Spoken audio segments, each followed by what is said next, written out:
Mari Bapak Ibu Saudara, kita mau mendengarkan kebenaran firman Tuhan pada hari ini yang diambil dari kitab Kisah Para Rasul pasal yang kedua, ayat yang pertama sampai dengan ayatnya yang keempat. Kisah Para Rasul 2 ayat yang pertama sampai dengan ayat yang keempat bunyinya demikian. Pentakosta. Ketika tiba hari Pentakosta, semua orang percaya berkumpul di satu tempat. Tiba-tiba turunlah dari langit suatu bunyi seperti tiupan angin keras yang memenuhi seluruh rumah di mana mereka duduk. Dan tampaklah kepada mereka lidah-lidah seperti nyala api yang bertebaran dan hinggap pada mereka masing-masing. Maka penuhlah mereka dengan Roh Kudus, lalu mereka mulai berkata-kata dengan bahasa-bahasa lain, seperti yang diberikan oleh Roh itu kepada mereka untuk mengatakannya. Sedemikian jauh pembacaan firman Tuhan pada hari ini. Tema kita pada hari ini adalah Hari Pencurahan Roh Kudus atau Hari Pentakosta. Bapak Ibu Saudara, hari ini semua orang percaya memperingati Hari Pentakosta. Dan saat ini pun saya mau mengucapkan kepada kita selamat merayakan Hari Pentakosta. Pentakos itu berarti 50, dan peringatan Hari Pentakosta itu diadakan 50 hari sesudah kebangkitan Tuhan Yesus. Jadi sesudah Yesus bangkit, ada 40 hari lamanya dia menampakkan diri kepada orang-orang kudus, sekitar 500 orang kudus, dan dia berpesan kepada mereka untuk tidak meninggalkan Yerusalem, menantikan janji Bapa. Dan Alkitab mencatat ada 120 orang yang menantikan janji Bapa di Yerusalem. Dan setelah orang-orang ini menunggu selama 10 hari lamanya, akhirnya janji Bapa digenapi, di mana Roh Kudus dicurahkan ke atas 120 orang ini. Dan peristiwa ini bisa kita baca di dalam Kisah 2 ayat 1 dan seterusnya, yang kita kenal dengan peristiwa Pentakosta atau peristiwa turunnya Roh Kudus. Bapak Ibu Saudara, sebelum Yesus naik ke surga, dia memberikan perintah kepada murid-muridnya, yaitu supaya murid-muridnya pergi menjadikan semua bangsa menjadi muridnya, yang kita kenal dengan amanat agung atau Great Commission. Kita bisa baca itu di dalam Matius pasal 28 ayat 19 sampai 20. Karena itu, pergilah jadikanlah semua bangsa muridku, dan baptislah mereka dalam nama Bapa dan Anak dan Roh Kudus. Dan ajarlah mereka melakukan segala sesuatu yang telah kuperintahkan kepadamu, dan ketahuilah aku menyertai kamu senantiasa sampai kepada akhir zaman. Saudara-saudara, Tuhan Yesus bukan hanya memberikan perintah kepada murid-muridnya, tetapi dia juga memperlengkapi mereka dengan kuasa, yaitu kuasa Roh Kudus. Sehingga murid-murid bisa melakukan dan melaksanakan apa yang Tuhan perintahkan di dalam hidup mereka. Kita bisa baca di dalam Kisah 1 ayat 8, tetapi kamu akan menerima kuasa kalau Roh Kudus turun ke atas kamu, dan kamu akan menjadi saksiku di Yerusalem dan di seluruh Yudea dan Samaria dan sampai ke ujung bumi. Saudara-saudara, ayat firman Tuhan ini adalah perintah atau sebenarnya ini adalah sebuah visi yang Tuhan berikan kepada murid-muridnya, di mana mereka harus menjadi saksi daripada Tuhan Yesus. Dan visi ini adalah visi yang besar, saudara. Ya, karena Tuhan Yesus dia sangat visioner, saudara. Ya, makanya dia memberikan visi yang besar kepada murid-muridnya. Visinya bukan hanya menjangkau Yerusalem atau menjangkau orang-orang Yahudi saja, tetapi dia berkata mereka untuk pergi memberitakan Injil ke seluruh dunia, saudara. Ya, dunia ini adalah jangkauan daripada Tuhan Yesus. Nah, kalau kita melihat keadaan atau keberadaan dari murid-murid pada waktu itu, tidak mungkin kelihatannya mereka bisa melakukan visi yang diberikan Tuhan Yesus kepada mereka. Tidak mungkin mereka bisa melaksanakan amanat agung Tuhan Yesus ini. Pertama, karena murid-murid itu adalah orang-orang yang sangat sederhana. Mereka bukan orang-orang yang berpengaruh di dalam masyarakat. Mereka bukan orang-orang yang mempunyai kedudukan yang tinggi di dalam masyarakat. Mereka bukan orang-orang penting. Mereka hanyalah orang-orang yang sangat sederhana. Dan kebanyakan mereka adalah para nelayan, saudara. Dan yang kedua, pada waktu itu belum ada transportasi yang memadai seperti yang ada pada saat ini. Belum ada mobil, belum ada kereta api. dan belum ada pesawat terbang atau sarana transportasi lainnya. Dan yang ketiga, belum ada teknologi yang canggih seperti yang kita miliki saat ini. Belum ada telepon, belum ada televisi, belum ada radio, belum ada internet, saudara. Ya, kalau ada internet, ya, dengan internet dunia itu terasa kecil, saudara. Ya, di mana kita bisa bertemu dengan gampang, saudara, seperti yang kita lakukan pada saat ini, di mana kita mengadakan gereja online, di mana saya berkhotbah saat ini, dan saat ini pun Bapak Ibu Saudara bisa mendengarkan saya. Ya, jadi dengan adanya fasilitas-fasilitas seperti ini, maka dengan mudah Injil akan bisa diberitakan. Ini berbeda sekali dengan 2000 tahun yang lalu, saudara, di zaman murid-murid pada waktu mereka menerima perintah untuk memberitakan Injil, melaksanakan amanat agung daripada Tuhan Yesus. Jadi peristiwa pencurahan Roh Kudus ini sangat penting, ya, supaya murid-murid bisa melakukan amanat agung yang Tuhan sampaikan kepada mereka. Peristiwa turunnya Roh Kudus yang seperti kita baca di dalam Kisah Para Rasul pasal 2, yang kita kenal juga dengan peristiwa kepenuhan Roh Kudus atau baptisan Roh Kudus. Saudara-saudara, seseorang mengalami kepenuhan Roh Kudus pertama kali pada waktu dia dibaptis oleh Roh Kudus. Apa itu baptisan Roh Kudus? Baptisan dari bahasa aslinya adalah bapto atau baptiso, saudara, yang artinya ditenggelamkan atau dibenamkan. Jadi baptisan Roh Kudus artinya dibenamkan atau ditenggelamkan dengan Roh Kudus. Yang menjadi pertanyaan buat kita, siapa yang membaptis dengan Roh Kudus? Kata baptisan Roh Kudus bukan berarti Roh Kudus yang membaptis kita. Ya, kita dibaptis dengan Roh Kudus. Jadi Roh Kudus di sini adalah media atau elemen dari baptisan itu sendiri. Sama seperti ketika kita dibaptis dengan air, media yang dipakai adalah air. Demikian juga pada waktu kita dibaptis dengan Roh Kudus, media yang dipakai adalah Roh Kudus. Yang membaptis kita dengan Roh Kudus adalah Tuhan Yesus sendiri, saudara. Ya, kita bisa baca di dalam Matius 3 ayat yang ke-11. Coba kita lihat. Aku membaptis kamu dengan air sebagai tanda pertobatan. Jadi Matius 3 ayat 11 ini adalah perkataan dari Yohanes Pembaptis. Aku di sini adalah Yohanes Pembaptis. Aku membaptis kamu dengan air sebagai tanda pertobatan. Tetapi ia di sini adalah Tuhan Yesus. Ia yang datang kemudian daripadaku, lebih berkuasa daripadaku, dan aku tidak layak melepaskan kasutnya. Ia akan membaptiskan kamu dengan Roh Kudus dan dengan api. Ya, jadi dengan jelas firman Tuhan mengatakan bahwa yang membaptis dengan Roh Kudus itu adalah Tuhan Yesus sendiri. Ya, jadi baptisan Roh Kudus ini sangat penting. Karena Tuhan Yesus sendiri yang mengatakan tentang hal ini. Sebelum Yesus naik ke surga, dia berjanji bahwa tidak lama lagi mereka akan dibaptis dengan Roh Kudus. Kita bisa baca ayatnya di dalam Kisah Para Rasul 1 ayat 5. Sebab Yohanes membaptis dengan air, tetapi tidak lama lagi kamu akan dibaptis dengan Roh Kudus. Ya, jadi kita lihat di sini setelah dibaptis dengan air, maka selanjutnya para murid akan menerima baptisan Roh Kudus. Sekarang kita akan kembali kepada Kisah Para Rasul 2 ayat yang pertama sampai dengan ayat yang keempat. Kisah Para Rasul 2 ayat yang pertama, ketika tiba hari Pentakosta, semua orang percaya berkumpul di satu tempat. Saudara-saudara, dalam bahasa Inggris, kata semua orang percaya berkumpul di satu tempat diterjemahkan dengan they were all with one accord in one place. Jadi mereka bukan hanya berkumpul di satu tempat, tapi mereka berkumpul dengan sehati dan sepakat. Ya, with one accord. Ya, mereka berkumpul dengan sehati dan sepakat, mereka bersatu, saudara. Ya, saudara-saudara, pada waktu Yesus bangkit, tadi saya katakan dia menampakkan diri kepada kurang lebih 500 orang kudus. Tetapi dari 500 orang kudus itu, hanya 120 orang yang meresponi dan menunggu janji Bapa.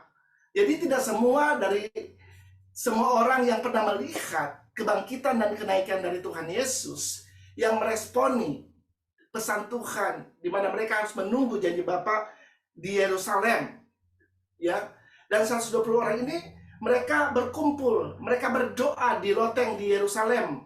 Pada waktu mereka berdoa dengan sehati dan sepakat, saya percaya doa yang dinaikkan dengan sehati dan sepakat itu sangat besar kuasanya. Firman Tuhan berkata pada waktu umat Tuhan hidup dalam persatuan, maka berkat akan dicurahkan atas hidup mereka. Nah, pencurahan Roh Kudus inilah sebuah berkat yang besar bagi gereja Tuhan. Dengan pencurahan Roh Kudus, maka gereja Tuhan bisa menjadi saksi Tuhan di dunia ini. Dengan pencurahan Roh Kudus, kita bisa menjadi perpanjangan tangan Tuhan di muka bumi ini. Dengan pencurahan Roh Kudus, maka gereja bisa bergerak dengan otoritas dan kuasa Allah untuk melakukan amanat agung daripada Tuhan Yesus Kristus. Dan memang Tuhan mau memakai gerejanya untuk melakukan pekerjaannya selama kita ada di muka bumi ini. Selanjutnya kita lihat ayat yang kedua dari Kisah Para Rasul pasal yang kedua. Tiba-tiba turunlah dari langit suatu bunyi seperti tiupan angin yang keras yang memenuhi seluruh rumah di mana mereka duduk. Saudara-saudara, kita lihat di sini dijelaskan oleh Alkitab, kehadiran Roh Kudus dijelaskan seperti angin yang keras. Saudara-saudara, pada waktu Roh Kudus hadir di tengah-tengah kita, itu bisa seperti angin yang lembut, tapi juga bisa seperti angin yang keras. Ya, karena Roh Kudus itu bisa sangat lembut, tetapi dia juga bisa sangat dahsyat, saudara. Ya, makanya kita suka nyanyi, ada pujian yang mengatakan, berhembuslah Roh Kudus di tempat ini.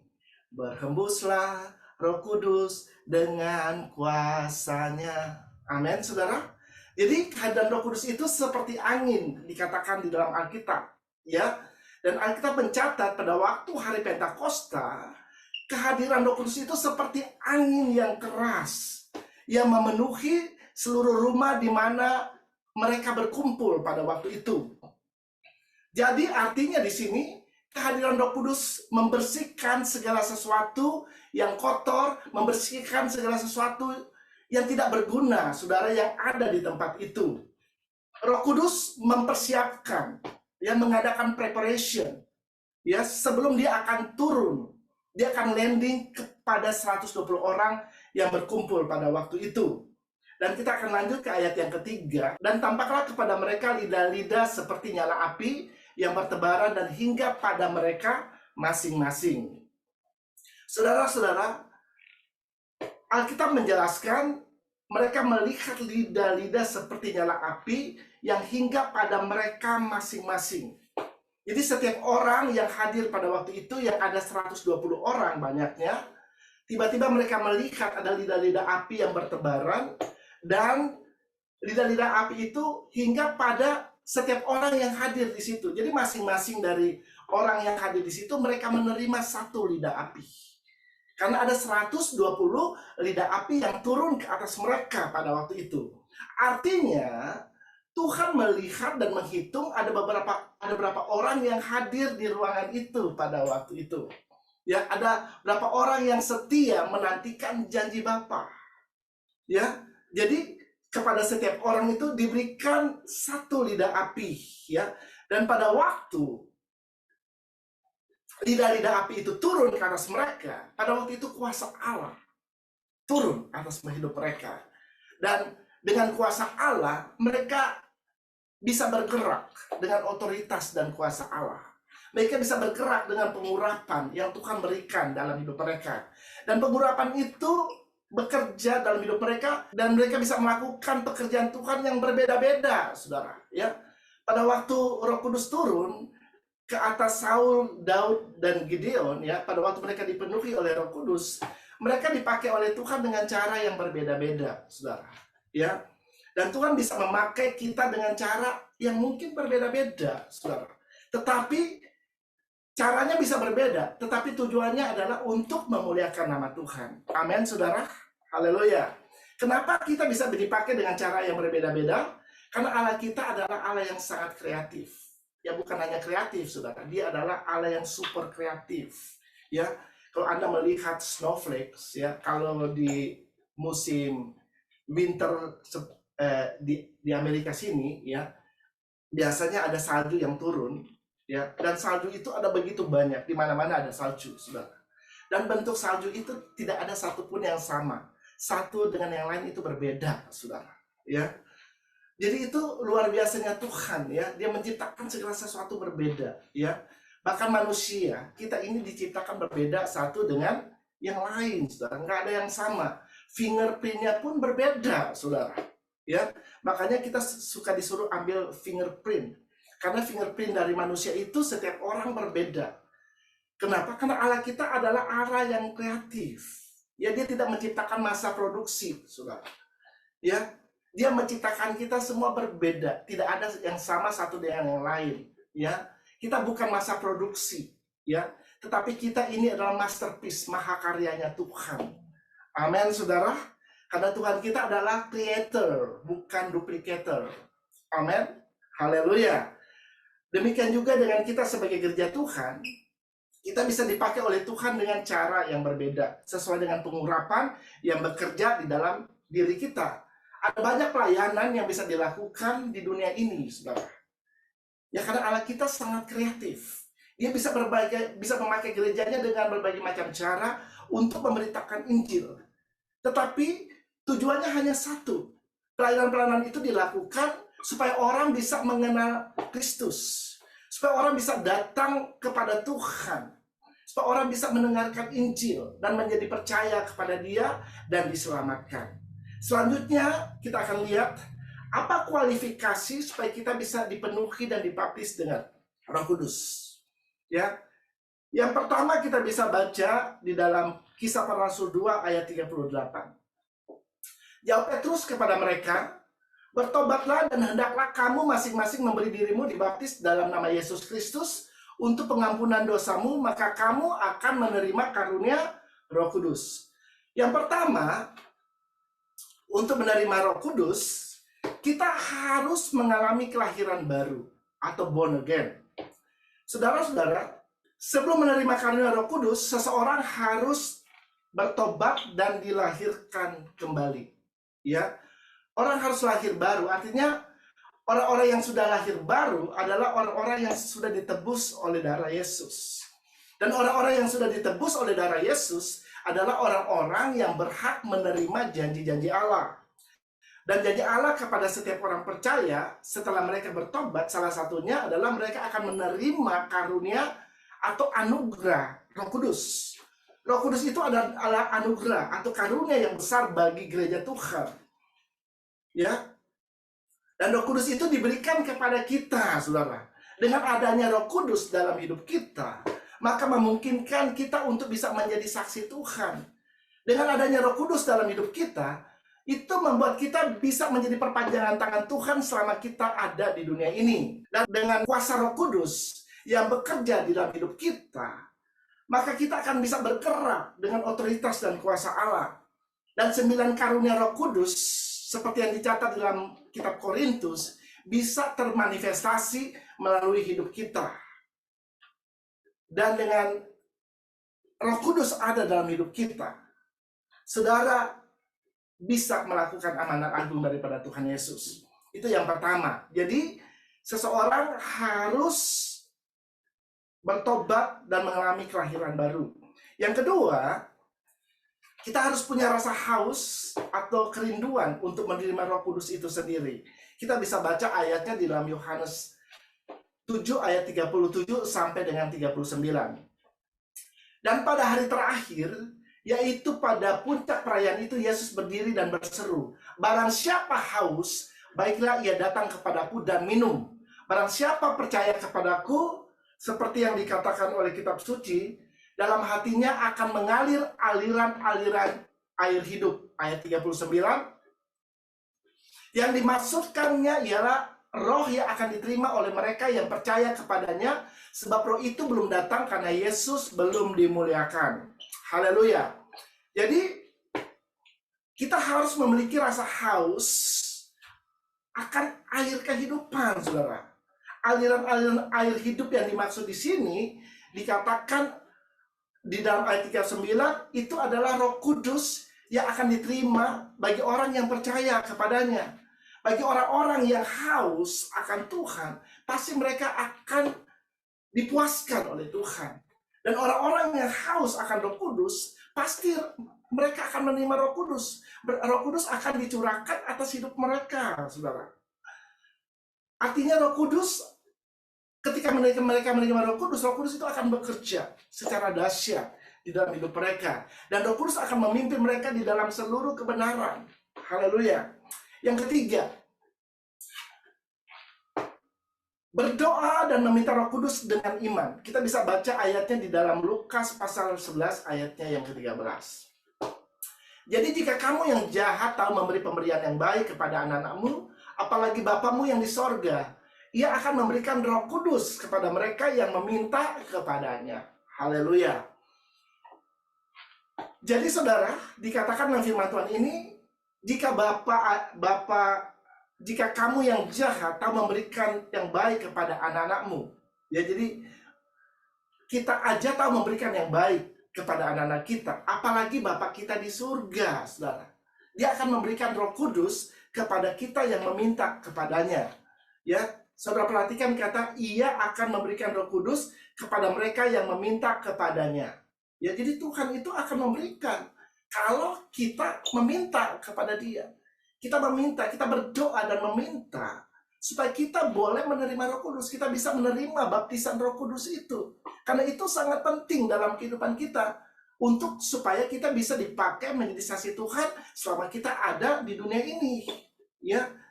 Jadi kalau saudara mau mengalami pengalaman seperti yang dialami oleh 120 orang di loteng di Yerusalem, Anda harus punya kerinduan, harus minta kepada Tuhan. Maka itu akan terjadi di dalam hidupmu. Pada waktu murid-murid berdoa, mereka meminta janji Bapa itu, maka terjadilah peristiwa Pentakosta ini. Mereka menerima dan dipenuhi oleh Roh Kudus, saudara.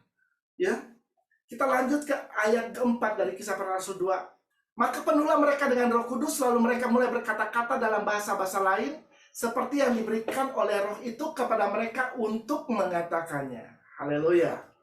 Saudara-saudara, kita lihat di sini, ya, sesudah mereka berdoa meminta kepada Tuhan, maka dikatakan penuhlah mereka dengan Roh Kudus, lalu mereka mulai berkata-kata dalam bahasa-bahasa lain, seperti yang diberikan Roh itu kepada mereka untuk mengatakannya. Jadi pada waktu Roh Kudus turun ke atas mereka, Alkitab mencatat mereka berkata-kata dalam bahasa-bahasa lain atau bahasa roh. Bahasa-bahasa lain atau bahasa roh, atau dalam bahasa aslinya glossolalia. Kenapa disebut bahasa roh, ya, atau bahasa lidah, ya? Karena Roh Kudus yang memberikan kepada mereka untuk mengatakannya. Makanya bahasa-bahasa yang lain ini disebut juga bahasa roh. Pada saat ini saya tidak akan membahas tentang bahasa roh. Bahasa roh ini secara mendetail, ya, berhubung waktu. Ya, saya tidak akan membahas tentang bahasa roh ini sebagai salah satu dari 9 karunia Roh Kudus yang Tuhan berikan kepada orang-orang percaya. Mungkin kalau ada pertanyaan tentang hal ini, kita bisa tanyakan itu di dalam sel-sel group yang ada. Ya, kita bisa bahas tentang bahasa roh lebih mendetail lagi. Tetapi saat ini saya mau mengatakan bahwa yang pertama, berkata-kata dengan bahasa roh atau bahasa yang lain, artinya lidah kita dikuasai oleh Roh Kudus. Sehingga mulut kita tidak lagi mengeluarkan kata-kata yang sia-sia, kata-kata yang sembarangan, tetapi mulut kita mengeluarkan kata-kata yang memuliakan Tuhan dan membesarkan Tuhan. Sama seperti yang terjadi pada waktu peristiwa Pentakosta ini. Orang-orang yang ada di sekitar situ, mereka melihat ketika Roh Kudus turun ke atas ke 120 orang ini, mereka lihat mereka mulai berkata-kata membesarkan Allah. Ya, mereka memuliakan Tuhan, saudara. Nah, biarlah kita izinkan supaya mulut kita ini dipakai oleh Tuhan untuk mengatakan hal-hal yang besar, hal-hal yang memuliakan Tuhan. Amin, saudara. Yang kedua, berkata-kata dengan bahasa lain atau berkata-kata dengan bahasa roh itu artinya keselamatan bukan hanya terbatas kepada orang Israel saja, saudara, atau orang Yahudi saja. Tetapi mulai dari saat itu, keselamatan harus diberitakan kepada bangsa-bangsa yang lain juga. Karena di situ ada bangsa-bangsa lain yang melihat peristiwa ini terjadi. Ya, supaya apa yang Tuhan Yesus katakan di dalam Kisah 1 ayat 8 itu terjadi. Mereka harus pergi menjadikan semua bangsa muridnya. Mereka harus menjadi saksi di Yerusalem, Yudea, Samaria, bahkan sampai ke ujung bumi. Ya, karena murid-murid taat melakukan amanat agung daripada Tuhan Yesus, yang mereka tidak tinggal di Yerusalem, tapi mereka mulai bergerak dengan kuasa Roh Kudus. Mereka mulai bergerak dari Yerusalem, Yudea, Samaria, dan seterusnya sampai ke ujung bumi. Saudara dan saya, kita orang Indonesia bisa mendengar Injil. Amin, saudara. Haleluya. Ya, itu puji Tuhan. Ya, itu karena mereka bergerak dengan kuasa Roh Kudus. Haleluya.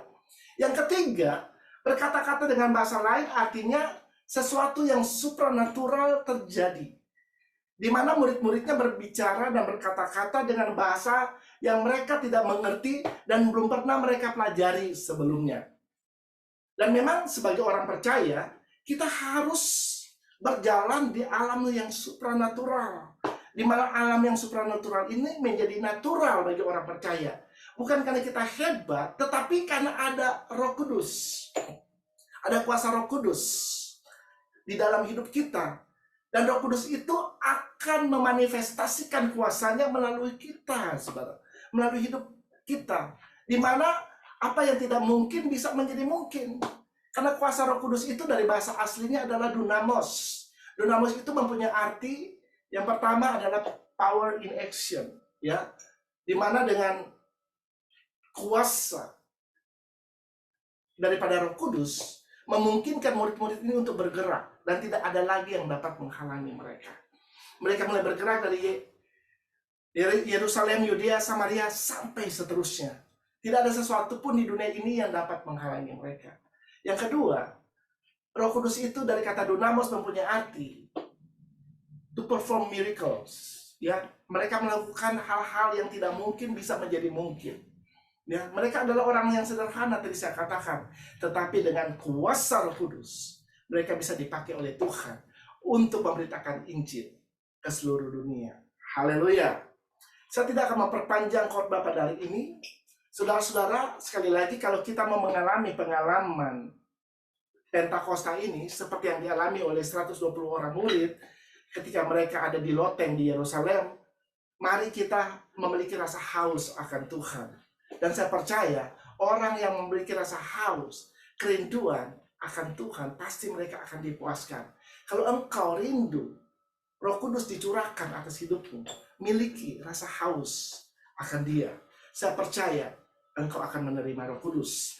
Dan minta, berdoa kepada Tuhan, ya, supaya engkau bisa menerima Roh Kudus dan supaya engkau bisa menerima baptisan Roh Kudus, saudara. Karena ini sangat penting.